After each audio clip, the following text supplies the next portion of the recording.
Ancient Forest Bus Brigade is here for one reason and one reason only, and that's to keep them from chopping into this area, which is the salmon sellway ecosystem. If we look out from the heights of the land in back of us later, you'll see a big drop-off all the way down to the Salmon River, which of course is the river of no return. The Bus Brigade started about 2 years ago to go around the west, both trying to defend wilderness wherever we saw it was going down, and also looking for a home, a permanent place to call our own. Every place we went, we saw the legendary Old West was disappearing under concrete, and wilderness was going with it.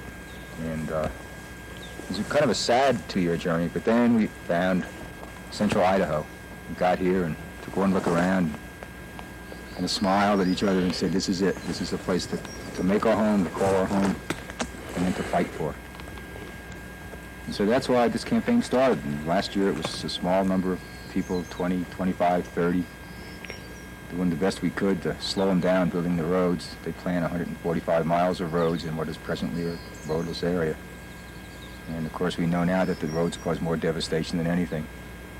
The logging comes after that. If they don't build the roads, they don't do the logging. And what we got last year was a lot of press and a lot of turmoil and cost them a lot of money. But this year we're really focused, we're really highly organized in terms of knowing what we want to do and how we think we can stop them. Although as activists come here, we certainly want and expect their creative energy and input to really make the actions happen. All the Ancient Forest Bus Brigade does and has done is organize the logistics so that people can come here and know they'll be taken care of, they'll be fed, the equipment is here, the supplies are here, the communications gear is here, the media setup is all here, and then they can come and they can be plugged into the woods themselves, spend 4 or 5 days grounding themselves in the area, in the issues, in the history, and in the politics, grounding themselves in woods skills, and grounding themselves in nonviolence philosophy and tactics, so that when they come out of these woods 5 or 6 days after they get here, we think they'll be ready to do whatever chaotic creativity comes to the surface.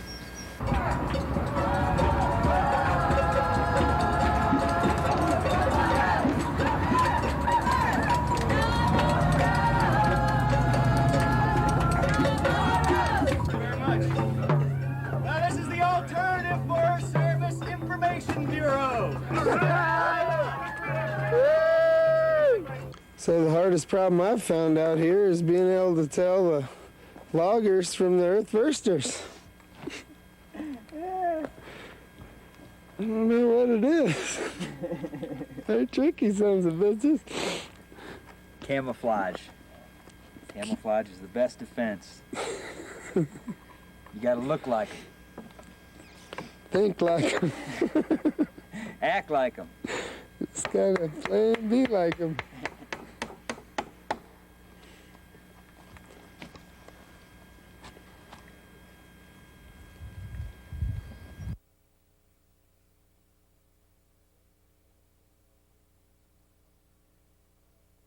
I want to welcome everybody to Cove Mallard Base Camp.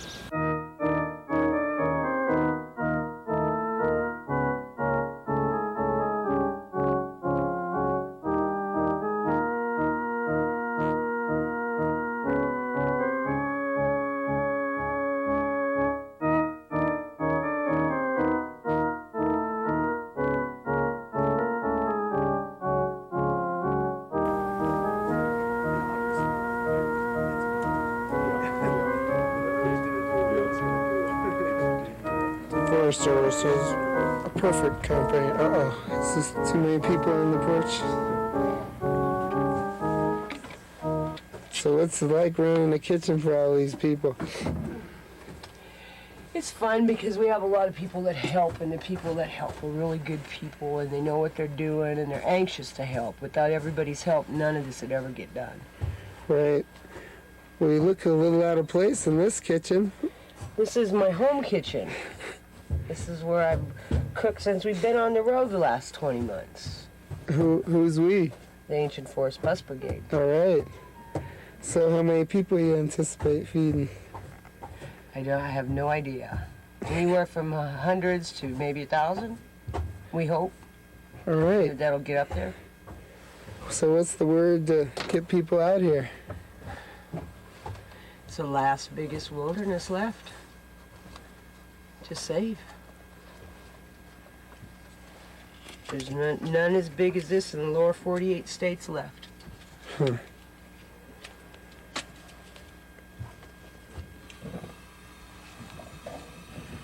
What we're talking about, Mike, is a planned cut in between two of the largest roadless areas in the lower 48 states.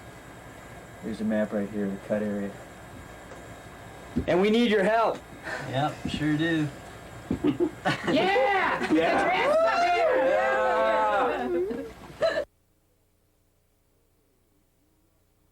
Okay, here we are coming upon a culvert, which is used to divert water from washing out the road.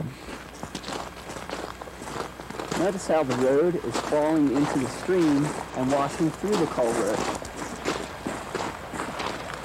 The Forest Service, however, has mitigated this process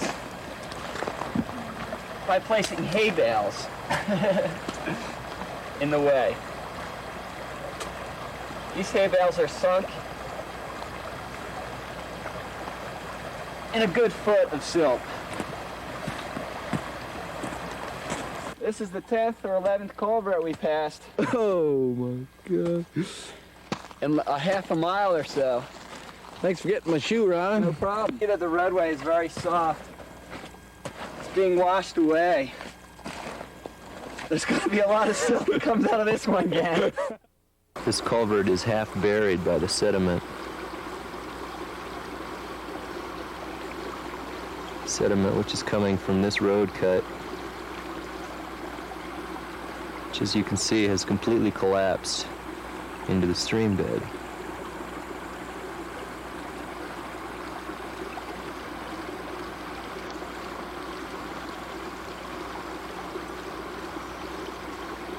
You mean you don't feel writing to your senator and congressman could put a stop to this? Well, I tried that.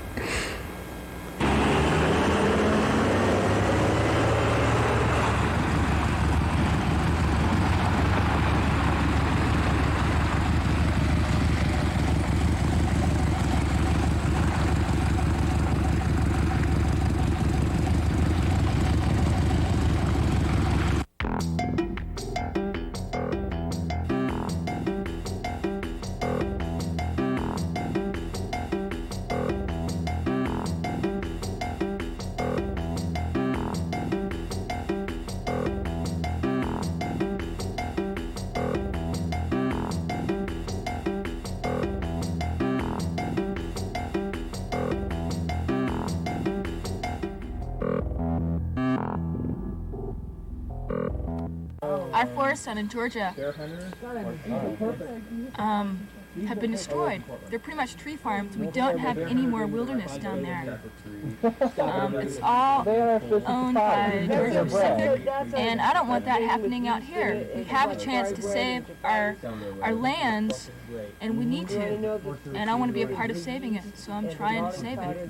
I'm willing to put down my body for it. Is this or is this not Daryl Cherney in Idaho?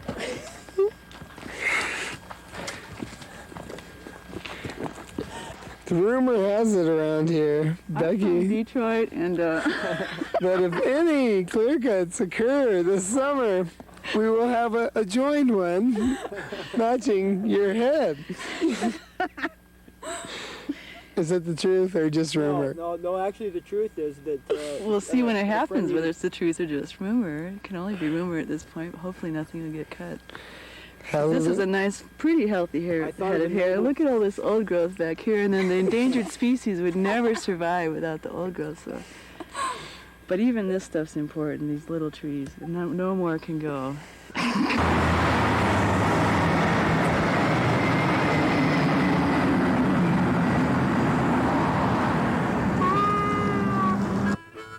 winking and blinking and nod. Each thought that he saw the true God. So they squared off into nations. Let fly the desecrations. Now, don't you think that's rather odd? Casper Weinberger, puddin' and pie, gave weapons to the Contras, made people die. When the prosecutor came out to play, little Georgie pardoned away. Wee Willie Clinton rode throughout the town, promising to bring the monster deficit down. No tax and spend liberal, instead don't spend and raise the tax. But will the loopholes for those who can afford it get the axe? Wee Willie Clinton waved the red, white, and blue. Georgie Porgy was ready to fight. I'm ready to fight too. But beware of Republicans bearing little gifties. Wee Willie inherited some ugly wars. Now isn't that just nifty? Plutonium rod's hot. Plutonium rod's cold. Plutonium has a half-life, thousands of years old. Now some like it hot, but most like it cold, 'cause someone left the safety gauges covered in dust and mold.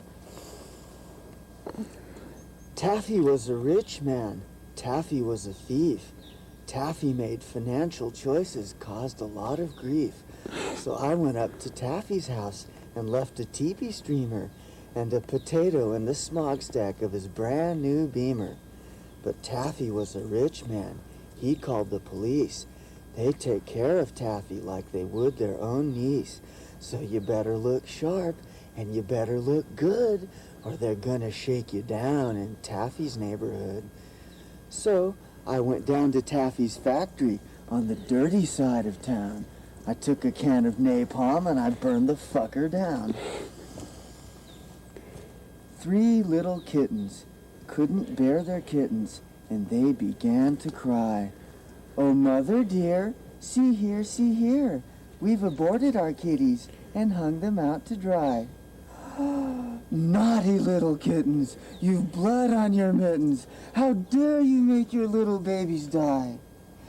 Now 3 little kittens have raped their women and hung them out to dry. Oh, mother dear, see here, see here. We've raped our women and hung them out to dry. Oh, what spunky little cats. Who gave permission for that? It was God who lives up in the sky. Oh, well, good little kittens. You've washed your mittens. Now we get to watch women die. Good night, children. Yeah.